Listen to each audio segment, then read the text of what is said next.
وما ملكت أيمانكم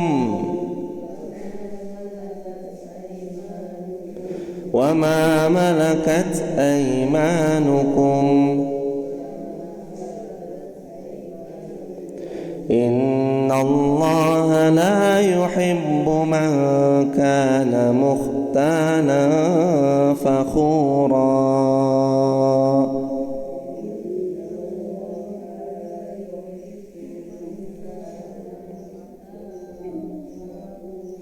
Allahumma arhamna bil Quran. Allah berfirman, dan jika kamu khawatir terjadi persengketaan antara keduanya, maka kirimlah seorang juru damai dari keluarga laki-laki dan seorang juru damai dari keluarga perempuan. Stop sampai situ dulu hadirin.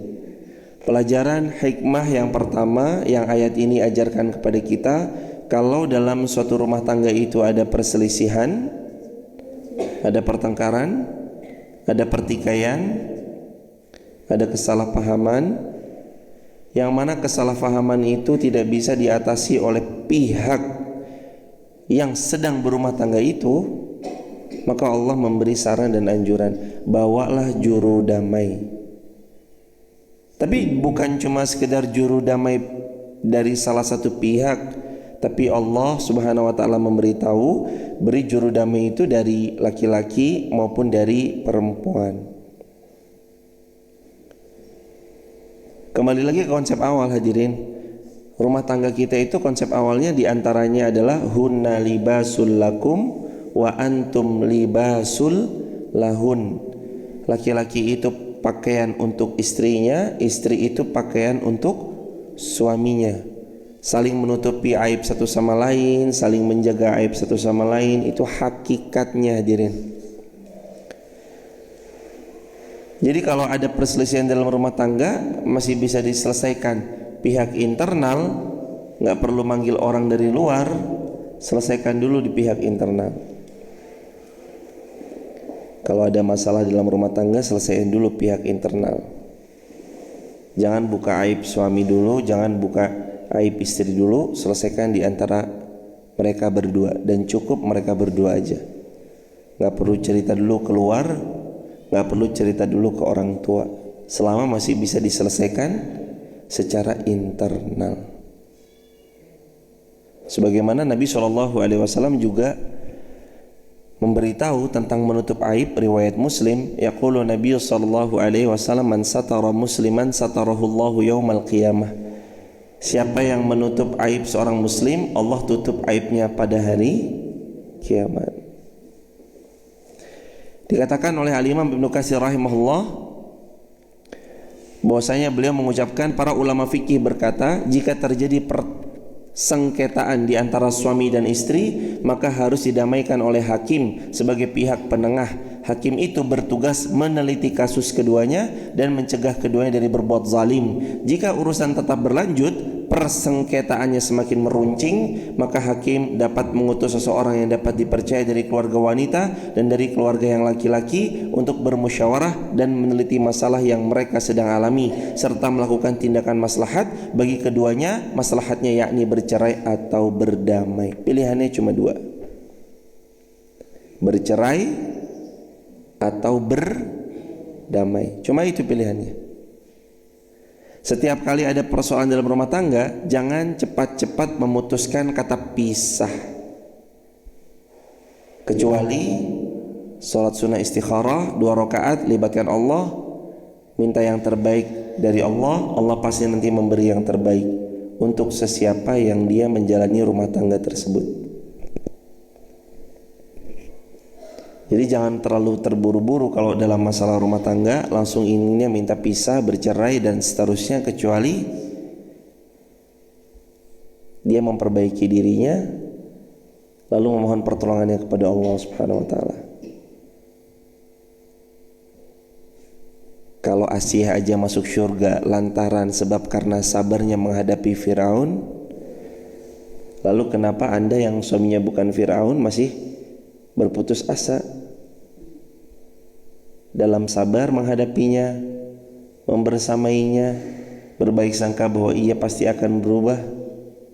tapi saya udah nggak tahan. Ya nggak apa-apa juga, kalau toh pun akhirnya harus berpisah, nggak apa-apa juga.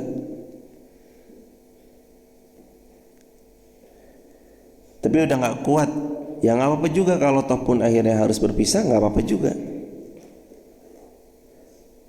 Tapi kalau ada yang masih bisa dipertahankan, diperbaiki, pertahankan, perbaiki dari skop antara keduanya aja, suami dan istri. Kalau udah nggak bisa lagi, ambil putusan hakim. Atau hakim mengutus 2 orang dari pihak laki-laki 1, pihak perempuan 1, supaya berada di tengah-tengah, tidak condong kepada siapapun. Kalau ada anak curhat sama ibunya, biasanya, walaupun ini nggak berlaku juga jemaah, tapi biasanya anak punya rumah tangga curhat sama ibunya.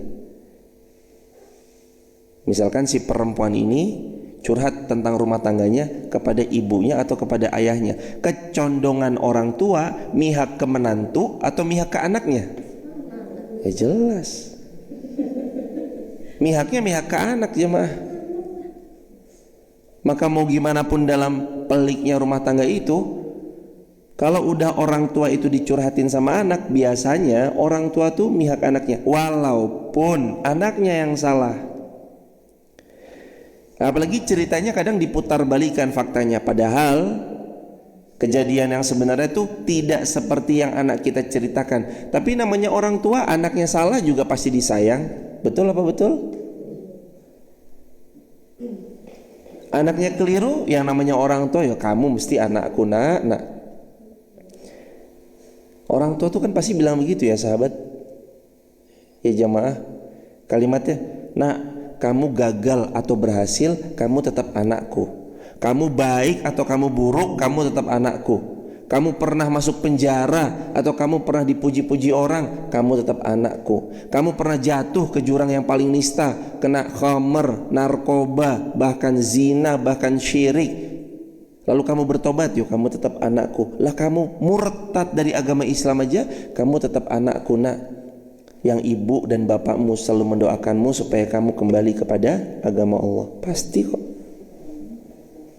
Makanya dalam rumah tangga itu sebaiknya tidak cerita ke pihak luar, tidak cerita ke orang tua, kayak gitu hadirin. Mereka selesaikan dulu case by case secara internal. Case by case secara internal, diselesaikan dulu secara internal. Nggak bisa, kirim. Kalau bisa 2 belah pihak, bapaknya ada, ibunya ada, 2 belah pihak. Udah nggak bisa, maka ingat kata Imam Ibnu Katsir rahimahullah dalam halaman 507 pada jilid yang ke-2 dalam tafsir Ibnu Katsir, bahwasanya beliau mengatakan pilihan daripada orang yang sudah memiliki persoalan sangat merumit lagi meruncing dalam rumah tangga mereka cuma 2. 1, bercerai, yang kedua berdamai. Itu aja pilihannya, bercerai atau berdamai. Silahkan pilih aja. Semoga Allah Subhanahu wa taala selalu memberi yang terbaik buat kita dalam setiap episode apapun yang kita lalui. Kita lanjut jemaah. Yurida islahan yuwaffiqillahu bainahuma. Yurida, tapi kalau mereka,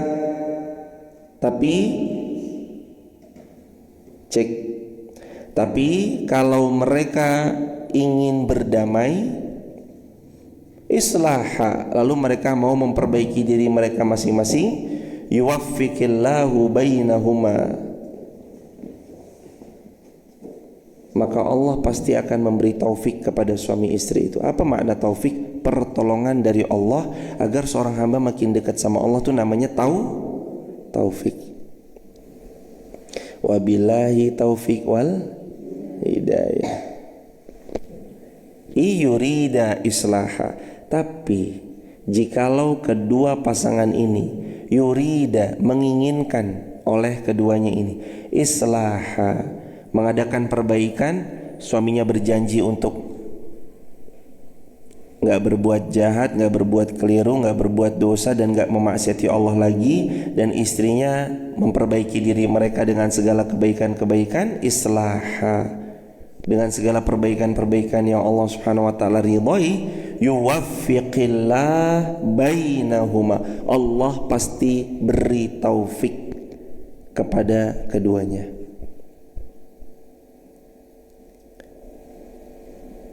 Kalau Allah sudah memberi taufik, pertolongan Allah, siapa yang bisa menghalangi?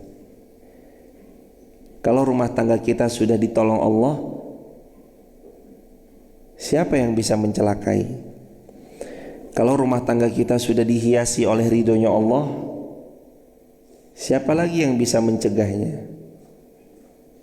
Iyurida islaha. Pelajaran yang kedua, jadilah suami istri yang selalu memperbaiki diri. Tulis di kolom komentar ya teman-teman TikTok, jadilah suami istri yang selalu memperbaiki diri. Perbaikan demi perbaikan demi perbaikan. Yurida islaha yuwaffiqillahu bainahuma. Kalau kalian dalam rumah tangganya terus memperbaiki diri kalian, istri memperbaiki caranya menjadi istri, suami memperbaiki caranya jadi suami, yuwaffiqillah, Allah pasti kasih taufik. Apa makna taufik? Pertolongan dari Allah agar hamba itu semakin mendekat kepada Allah. Itu namanya taufik. Allah kasih taufik untuk rumah tangga yang terus memperbaiki diri karena Allah Subhanahu wa taala. Jamaah yang dirahmati Allah, termasuk Nabi SAW sering mengucapkan satu hadis Nabi riwayat Imam Bukhari, riwayat Imam Muslim, khairukum, kata Nabi, sebaik-baik anda khairukum li ahli, adalah yang paling baik kepada keluarganya. Wa ana khairukum li ahli, dan adalah aku yang paling baik terhadap keluargaku. Maksud hadis Nabi ini, jamaah yang dirahmati Allah, baik tidaknya seseorang itu, tolak ukur yang paling utamanya adalah sikapnya kepada orang-orang terdekatnya, di antaranya keluarga, sama istrinya, sama anaknya. Sikapnya dia gimana? Keluarga inti tuh. Sebagaimana kata Nabi SAW, khairukum li ahli, sebaik-baik kamu itu yang paling baik sama keluarga. Wa ana, dan aku khairukum li ahli, yang paling baik terhadap keluargaku.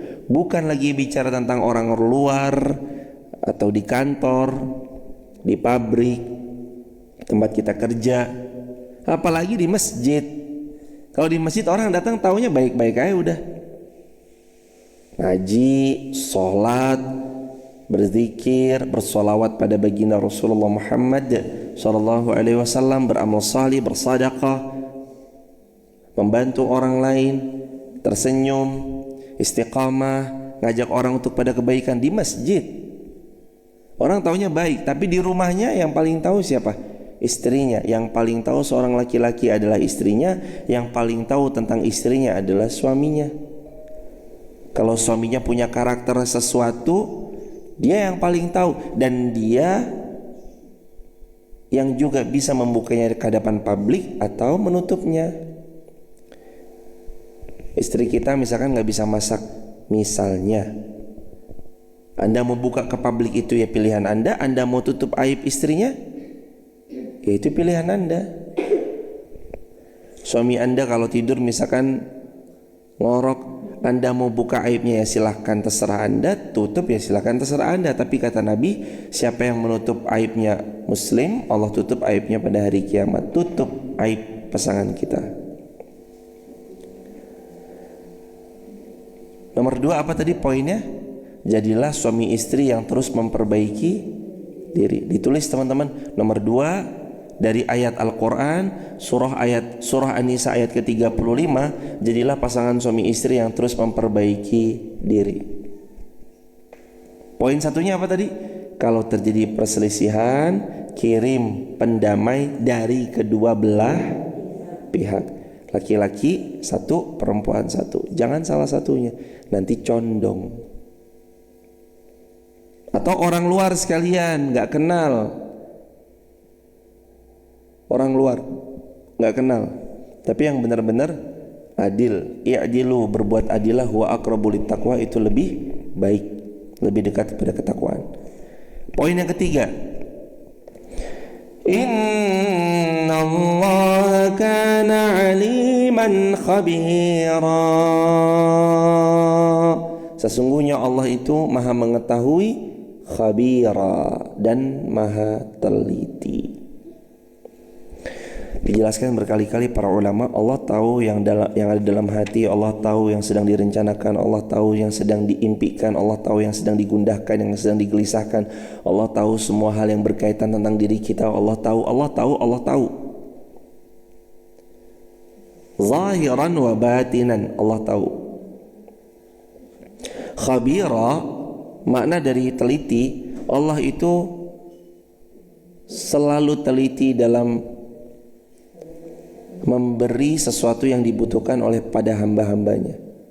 Jadi kalau hambanya diberi sesuatu oleh Allah, itu pasti belum semata yang diinginkan saja, walaupun banyak yang diinginkan diberi, tapi biasanya Allah saking telitinya apa yang kita butuhkan, saking maha telitinya Allah tentang apa yang kita butuhkan, pasti Allah berikan yang dibutuhkan. Allah tahu kita ingin lari 100 km, tujuan kita jauh, Allah memberi apa yang kita butuhkan, kesehatan. Allah beri yang kita butuhkan, waktu untuk mencapai target 100 km itu, yang dimulai perjalanannya mulai hari ini dan dirasa mungkin nanti setelah 1 bulan kemudian, setelah 30 hari berjalan. Atau kalau dengan kendaraan lebih cepat. Teliti Allah, dan Allah kasih apa yang dibutuhkan, belum semata apa yang diinginkan. Lanjut ayat ke-36.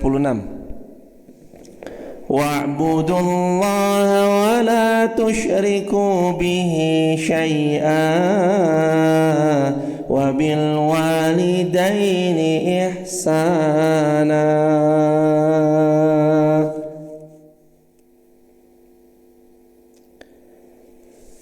Poin nomor 3 yang ayat 36 An-Nisa telah beritahu sama kita, dan sembahlah Allah saja, jangan pernah berbuat syirik.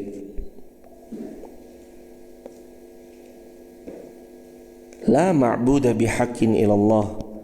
Kalau disebutkan dalam kitab tauhid, kalimatnya itu la ma'buda bihaqqin illallah.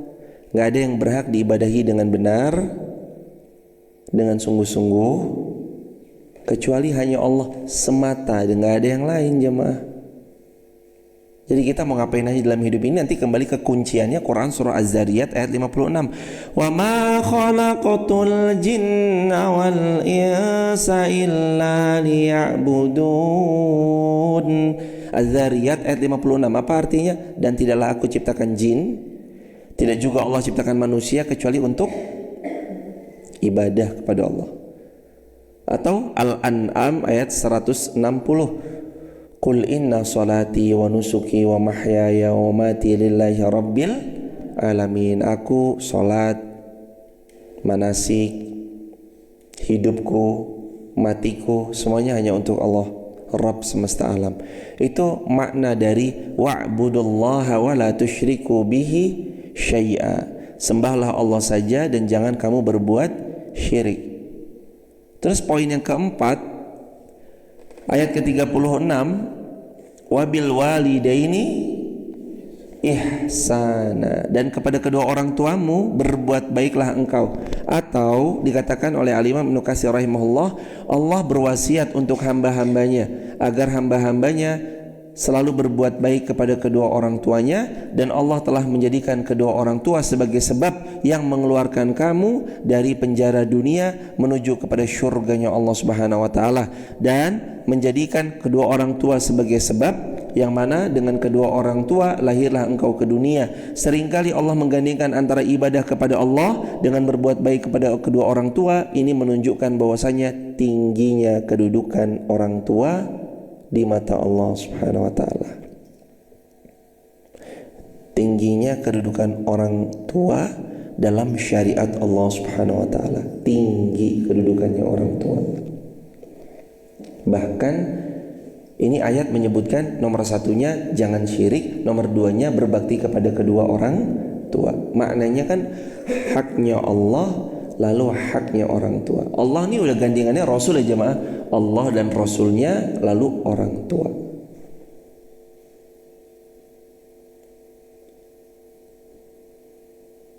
Nabi juga pernah ditanya, ya Rasulullah, ayu a'mal ahabbu ilallah, amal apa yang paling Allah cinta? 3. Jawab Nabi. Yang pertama, as-salatu ala waqtiha, kamu SOT, salat on time. Yang kedua, birrul walidain. SOT apa? SOT itu ini mbah, salat on time, salat tepat waktu, on time, pada waktunya. SOT. Tulis di kolom komentar teman-teman. Ini amal yang paling Allah cinta. 1. SOT, salat on time. 2. Birrul walidain. Sabda Nabi, berbaktinya kamu kepada kedua orang tuamu. 3. Wal jihadu fi sabilillah, engkau berjihad di jalan Allah. Ini 3 amal membuat cintanya Allah terus datang kepada seorang hamba. Kalau hamba ini mengamalkan 3 hal tadi, itu penguat ayat ini. Wa'budullaha wa la tusyriku bihi syai'a, beribadahlah kepada Allah saja, jangan syirik. Wa bil walidaini ihsana, dan kepada kedua orang tuamu berbuat baiklah engkau. Cakupan berbuat baik kepada orang tua itu 3. Mengabdi, mendoakan, satunya lagi melanjutkan amal salih. Diulangi, dimensi baktinya sama orang tua itu 3M. Mengabdi sama orang tua, mendoakan orang tua, melanjutkan amal salihnya orang tua. Membantu orang tua masuk mana? Mengabdi. Lah kalau kita membersamai merawat orang tua masuk mana? Mengabdi. Makanya 3M dimensi kita bakti sama orang tua. Mengabdi, mendoakan, melanjutkan. Rincikan satu-satu. Mengabdi itu meliputi semuanya, yang membantunya, membersamainya, merawatnya. Jadi pelayan untuk beliau, nganterin beliau. Kalau beliau mau ke pasar, kita yang nganterin. Beliau matanya sudah agak awas, kita yang nyupirin. Beliau minta tolong belikan, kita yang belikan. Mas Ahri tolong beliin. Iya mak.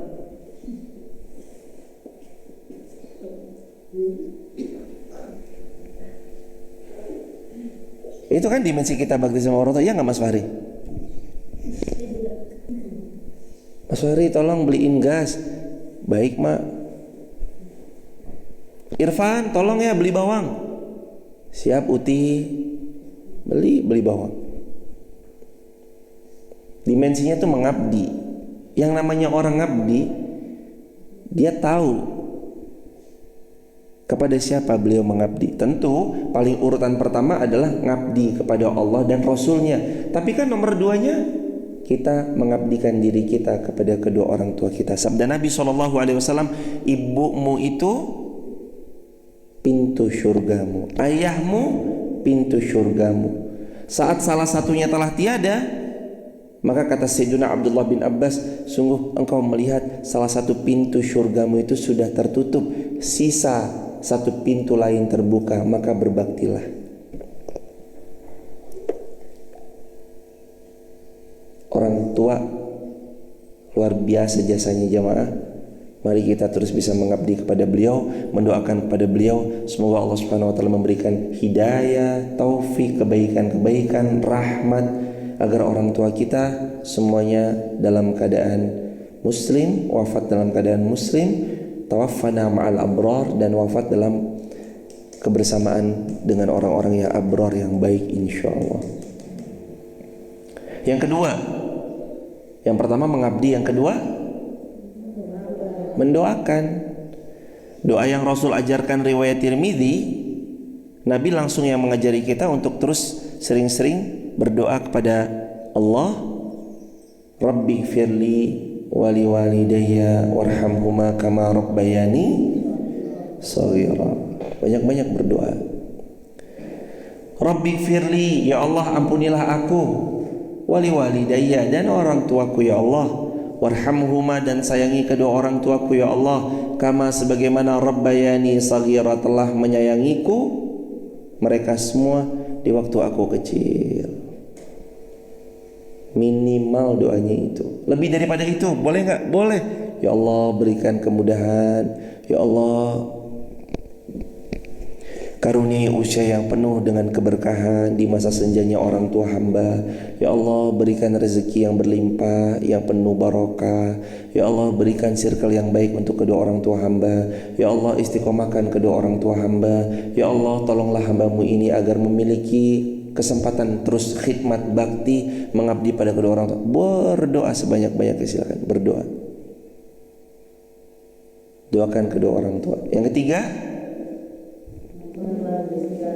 apa yang dilanjutkan? Melanjutkan maksudnya apa yang dilanjutkan?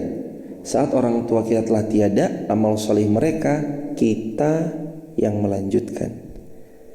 Sabda Nabi Muhammad SAW, riwayat Muslim, man sanna fil Islam sunnatan hasanah kana lahu ajr wa ajru man amila biha min ghairi ayan qusa min ujurihim syai'. Kalau ada orang sanna fil Islam sunnatan hasanah, dia memulai dalam Islam satu teladan kebaikan. Maksudnya orang tua kita sudah ngajarin ilmu, berarti kan meneladani kebaikan, memfasilitasi ilmu dengan kita disekolahkan di pondok-pondok pesantren. Berarti kan orang tua kita telah memberi teladan kebaikan. Orang tua kita ngajarin ini, ngajarin itu, ngajarin nyetir mobil, ngajarin masak, ngajarin jahit.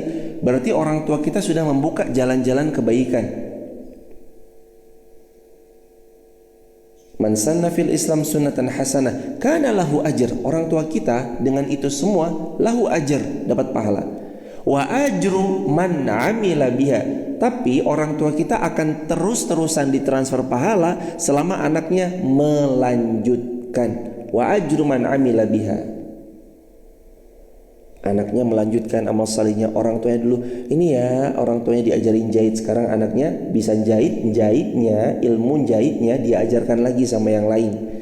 Orang tuanya ngajarin nyetir mobil, ilmu setir mobilnya diajarkan lagi sama yang lain. Wa ajru man amila biha. Dia dapat pahala juga dari orang-orang yang melanjutkan amal salihnya. Min ghairi ayan qusa min ujurihim syai', tanpa dikurangi sedikit pun pahala orang yang melakukan perbuatan tersebut, sedikit pun gak akan dikurangi.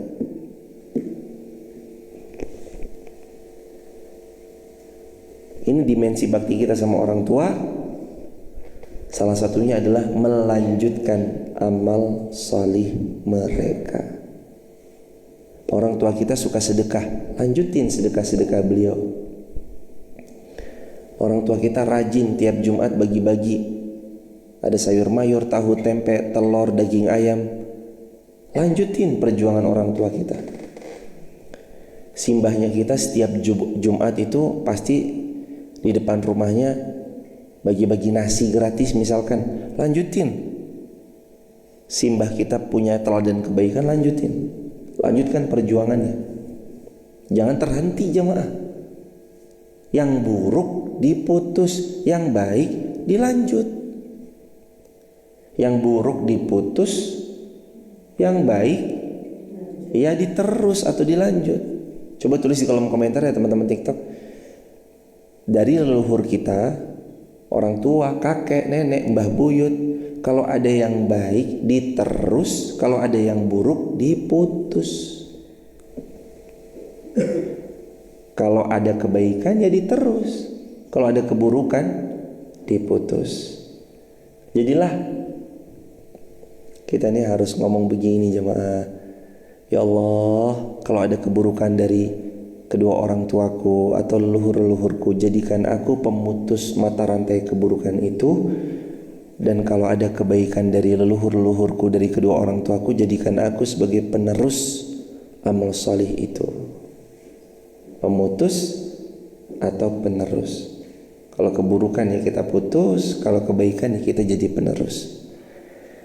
Sahabat sekalian yang dirahmati Allah, وَبِذِي الْقُرْبَى وَالْيَتَامَى وَالْمَسَاكِينِ وَالْجَارِ ذِي الْقُرْبَى وَبِالْوَالِدَيْنِ إِحْسَانًا وَبِذِي الْقُرْبَى. Allah berfirman dalam ayat ini, setelah satu Allah dan Rasulnya, dua orang tua, tiga wabidil qurba. Coba dibaca artinya. Kepada siapa lagi kita harus berbuat baik?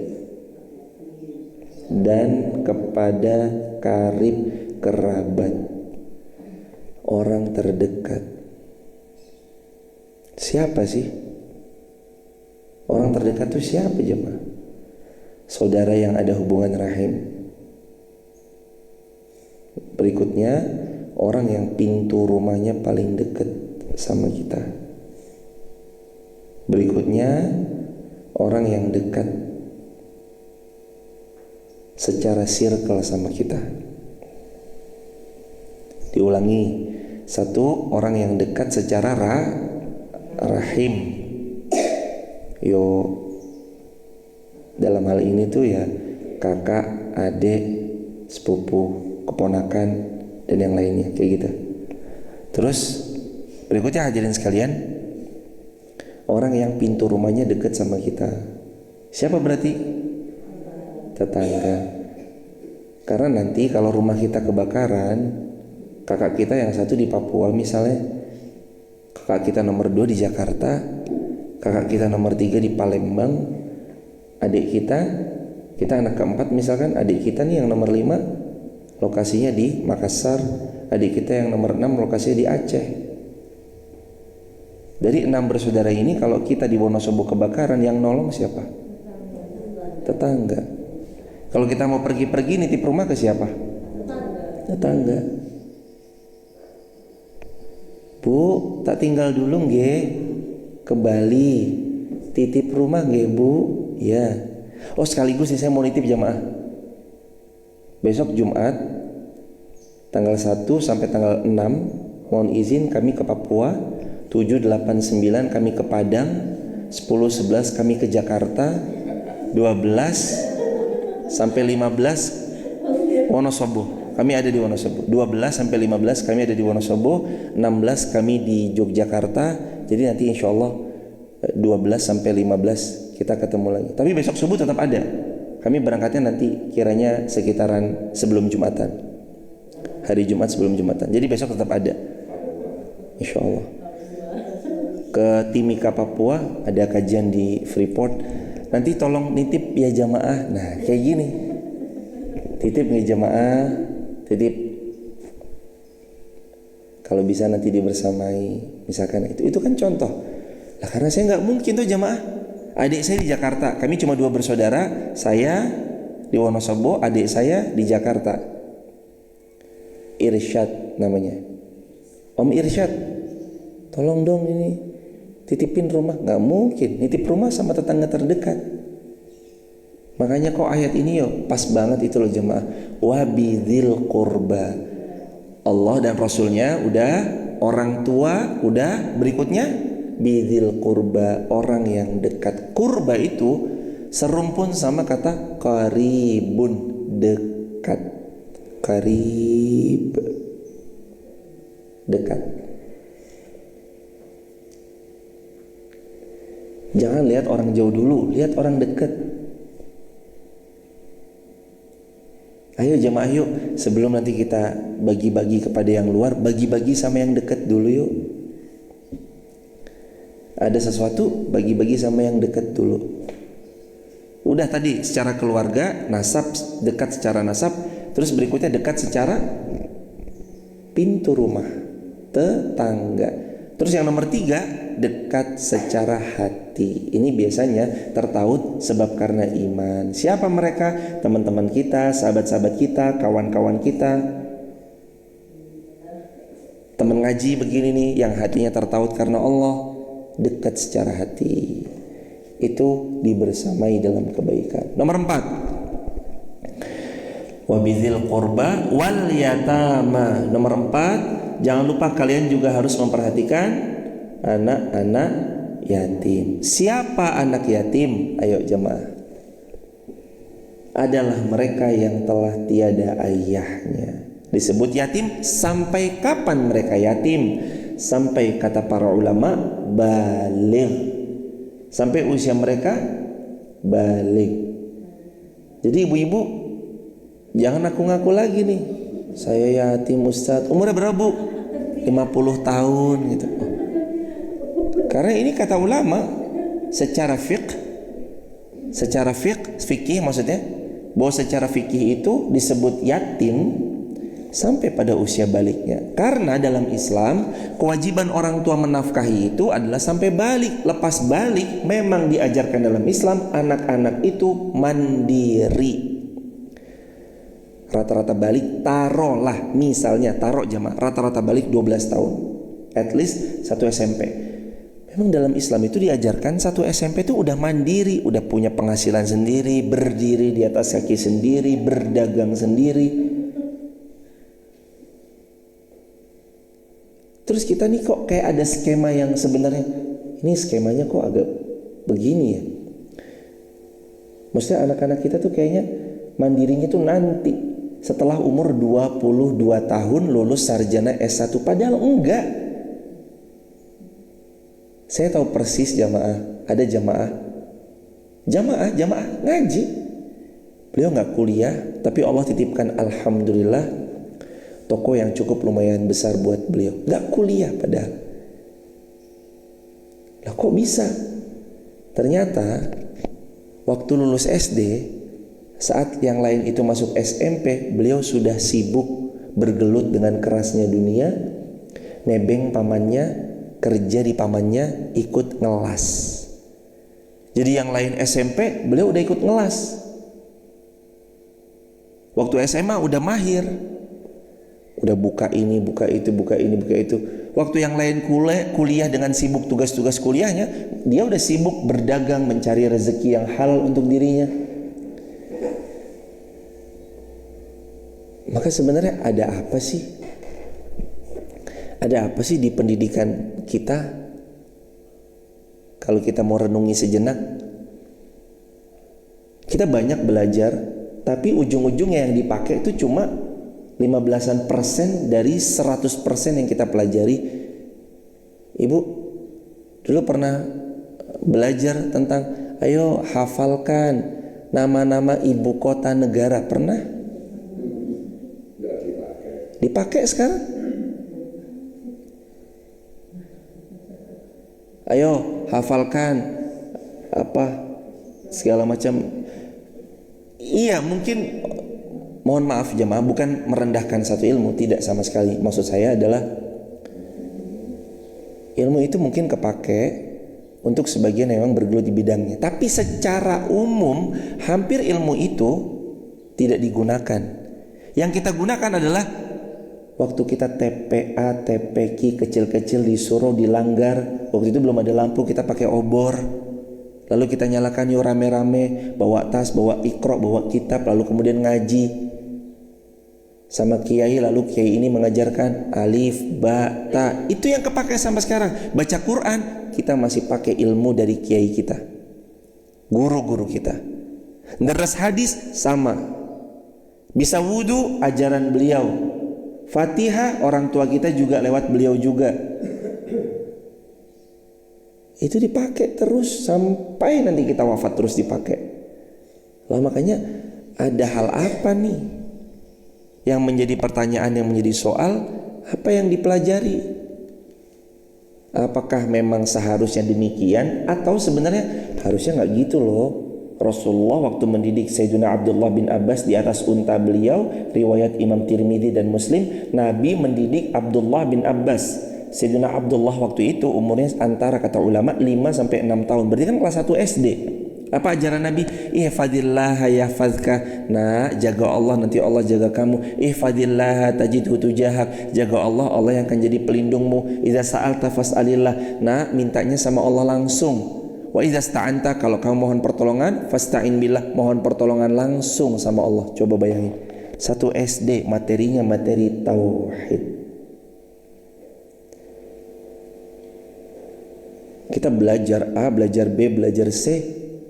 Lalu waktu kita habis di sana. Padahal sejatinya ada hal yang boleh jadi lebih urgent untuk dipelajari. Al-Quran salah satu. Ini kan gudang ilmu, sumber ilmu. Jamaah tadi kita ngaji 2 ayat, dapat berapa hadirin? Dapat berapa kebaikan, berapa poin? Yang pertama tentang rumah tangga. Bagaimana dalam rumah tangga kalau ada perselisihan, datangkan juru damai. Lalu poin yang kedua, kalau mereka ingin memperbaiki diri, maka jadilah suami istri yang terus memperbaiki diri. Terus yang ketiga, sembahlah Allah, jangan berbuat syirik.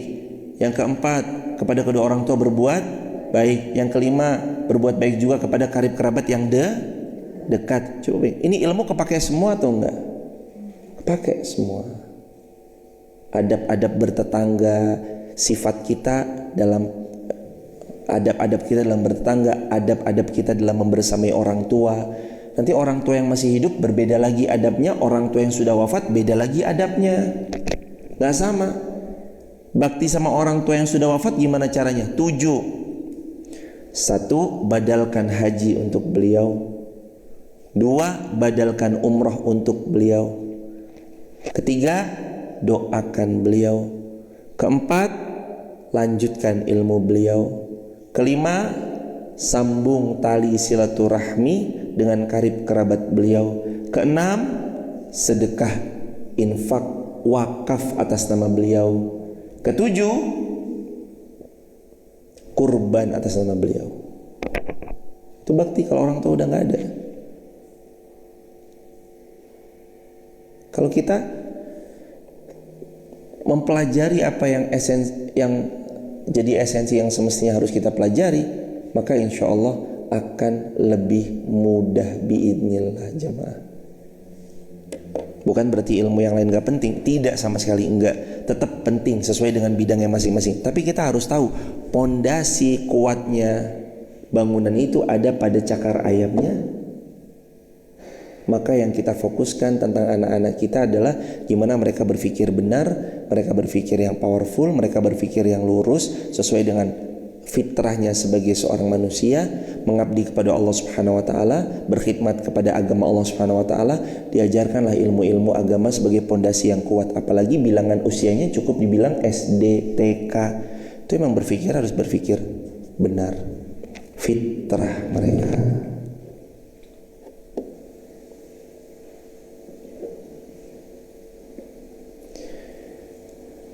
Fitrah. Teman-teman di Wonosobo, kalau ada yang nonton live in dari Wonosobo, mungkin ini salah satu ikhtiar kita bersama juga. Tentu semua ikhtiar kita dikembalikan kepada Allah Subhanahu wa taala. Tapi ketika melihat kalau ada 1 pekan anak kita diajarkan ilmu agama itu cuma 1 jam pelajaran atau 2 jam pelajaran, artinya berarti 95% ilmu umum yang mereka terima dan 5% ilmu agama yang mereka terima. Maka kadang di hati ini ada rasa yang menginginkan, kenapa sih ilmu agamanya kok cuma 5%? Maka daripada itu, dengan pertolongan Allah, maka kita biiznillah bareng-bareng lagi ikhtiar opsikan sekolah Hafiz Quran Masjid Muhammad Al-Fatih, yang dimana di sekolah Hafiz Quran Masjid Muhammad Al-Fatih yang kelasnya di balik ini itu 90%-nya agama, Al-Quran, hadis Nabi, agama, Quran, hadis Nabi, adab, akhlak, fitrahnya, menyesuaikan sama fitrahnya anak, mengenal Allah, tentang tauhid, mengajarkan syariat Allah, memahami mereka tentang ini loh ilmu yang paling keren, paling the best. Tetap pengajaran dengan pengajaran yang fun. Mereka bermain di alam, mereka berbaur sama alam, mereka menjaga dan merawat tanaman-tanaman, mereka juga menanam stroberi di sebelah sana. 10%-nya ilmu umum. Mereka diajari juga tentang, pelan-pelan nanti diajarkan, didatangkan tentang fisika, kimia itu, tapi 10% kapasitasnya. Yang penting mereka keluar dari sini besok tahun pertama bisa zikir pagi, bisa zikir petang. Mereka kalau bisa keluar dari sini wudu dengan baik dan benar. Mereka keluar dari sini bisa bacaan sholat dari awal Allahu Akbar sampai salam. Mereka keluar dari sini membawa 2 juz hafalan 1 tahun. Membawa 1 tahun mereka naik kelas nanti kelas 2 juz hafalan, dan alhamdulillah sudah banyak yang setoran 1 juz sudah selesai setoran 1 juznya. Sedang yang proses juz yang ke-29 juz 30 sudah banyak yang setoran, juz 29 lagi proses. Sama 1 tahun pertama 100 hadis yang mereka kalau bisa bukan cuma hafal tapi mereka ngamalin. Pelan-pelan kami mohon pertolongan kepada Allah. Ya Allah, kirimkan untuk SHQ MAF guru-guru yang semoga Engkau ridhoi, guru-guru yang mumpuni. Allah hadirkan Ustadz Ilham hafiz Quran, Ustazah Zumrah hafiz Quran dari Kalibeber, Ustazah Iyos juga beliau adalah seorang yang pengalaman atas pertolongan Allah. Itu dalam rangka ikhtiar jemaah, ikhtiar supaya generasi kita mudah-mudahan Allah izinkan menjadi generasi-generasi yang mencintai Quran, hidup sama Quran, mereka daily life-nya bareng Quran. Maka kami tahu ini gak bisa sendirian. Kami mohon betul doa dari jamaah. Doain terus jamaah. Doain. Besok kelak, mungkin sekarang belum kerasa ya. Yang sekarang kerasa mungkin anak kecil, bocil, nangis. Namanya kelas 1, kadang ada yang ngompol. Mungkin sekarang baru itu. Tapi besok 5-10 tahun lagi kita akan rasakan nih. Anak-anak muda yang kelak meramaikan. Mereka kan kelak jadi anak muda kan berarti. Kalau sekarang umur mereka 6 tahun tambah 10 tahun 16 tahun lagi.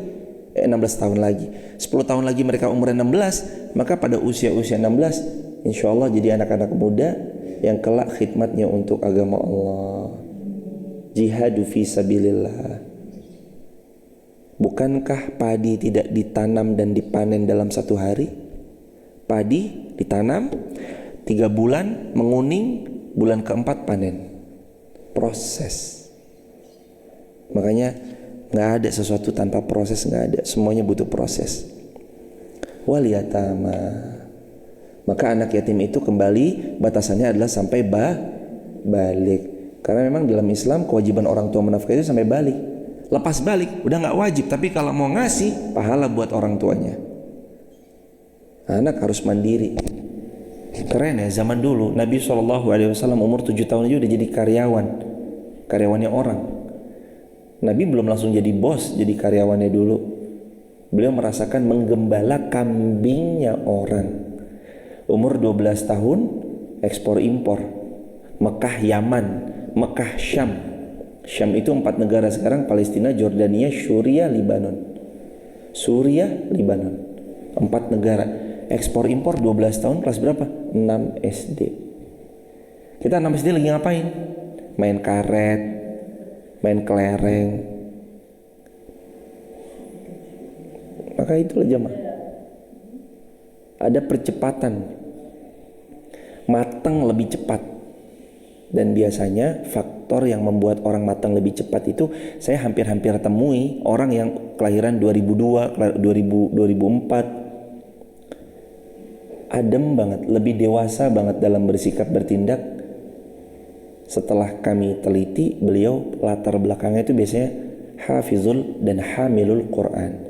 Hafiz itu penjaga, hamil itu adalah orang yang mengamalkan isi Al-Quran. Itu biasanya gitu, bukan cuma penghafal doang. Jadi bukan cuma penghafal tapi hamil Quran. Yang Quran itu dibawa dalam lifestyle-nya.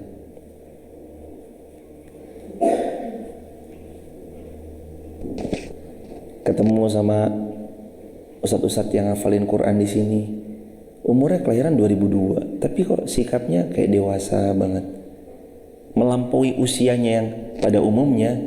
Ternyata pembawaan itu didapat karena dekat seringnya dia berinteraksi dengan Al-Quran. Makanya itu cuma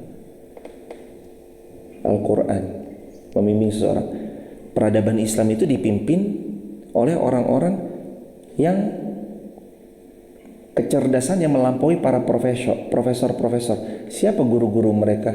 Guru-gurunya adalah ulama. Guidance mereka apa? Al-Quran. Dzalikal kitabu la raiba fihi hudal lil muttaqin. Petunjuk mereka itu Quran. Guru mereka ulama. Sayyidina Abu Bakar As-Siddiq nggak punya gelar S1, S2, S3, tapi kecerdasannya melewati para profesor-profesor karena bimbingannya adalah bimbingan dari Al-Quran. Mentornya adalah Rasulullah Muhammad Sallallahu Alaihi Wasallam. Nah, hadirin, yuk jangan jauhkan jamaah, jangan jauhkan anak-anak kita dari Al-Quran, jangan jauhkan cucu-cucu kita dari Al-Quran. Jangan juga batasi pergaulan mereka dari ulama-ulama itu, jangan. Kalau bisa biarkan mereka khidmat ngabdi sama ulama. Biarin mereka suruh ngabdi di masjid. Biarin mereka suruh hidup di masjid, hatinya digantungin di masjid. Itu sana ikut. Anak kecil pun gak apa-apa, suruh ikut aja. Udah nak kamu ke masjid sana. Jangan bilang, kamu masih SD. Jangan, gak apa-apa, SD ikut. Kegiatan apa? Ikut mas-masnya sana, ikut mas-masnya. Udah ikut mas-masnya, suruh ikut jemaah. Biarin hatinya hidup di masjid. Mereka di sini mau ngapain sih jemaah? Apa yang mungkin mereka di masjid lalu mereka bermaksiat sama Allah? Gak mungkin. Orang tahu jemaah. Separah-parahnya orang kalau masuk masjid itu pasti tahu di sini nggak boleh berbuat maksiat. Mabuk tuh di luar tuh. Sini ayo ikut. Kemana? Ke masjid. Masjid. Mabuk ini janganlah. Orang pasti mikir ya pemabuk sekalipun. Dia tahu, dia punya hati. Karena Allah ciptakan hati manusia itu ada sensor kebaikan secara otomatis. Pokoknya udah masuk masjid, udah tahu aja. Udah ada di traktir. Traktir benar. Traktir mabok, iya. Tapi pakai uang masjid. Mungkin dia bisa istighfar kali. Astagfirullah, traktir mabuk pakai uang masjid. Jangan. Ngawur ente. Mending pakai uang sendiri deh. Ini pasti bakal mikir gitu jemaah. Ya udah, makanya nih ada uang masjid. Udah deh buat beli nasi padang. Ajakin ntar sini. Orang udah tahu jemaah, makanya duduk di masjid. Anak kita habiskan waktu di masjid. Support mereka di masjid. Nakku ikut ke masjid nak. Tapi mas-mas semua ibu, gak apa-apa sama mas-mas, dah ikut sertakan. Anak kita nanti tumbuh insya Allah dalam circle yang baik, orang-orang yang baik, bersama mereka yang baik. Wal yatama, anak yatim.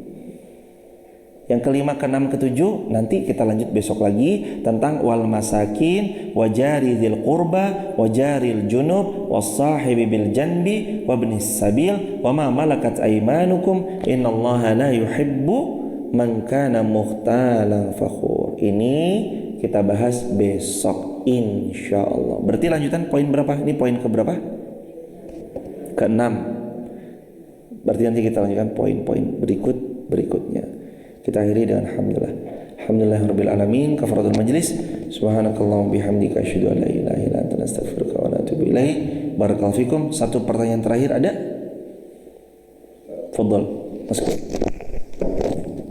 Di luar tema ya. Ahlan. Semoga Ustaz segera seluruh kaum muslimin dalam jawab. Amin ya rabbal alamin. Sebenarnya pertanyaannya hanya terkait dengan keutamaan sholat.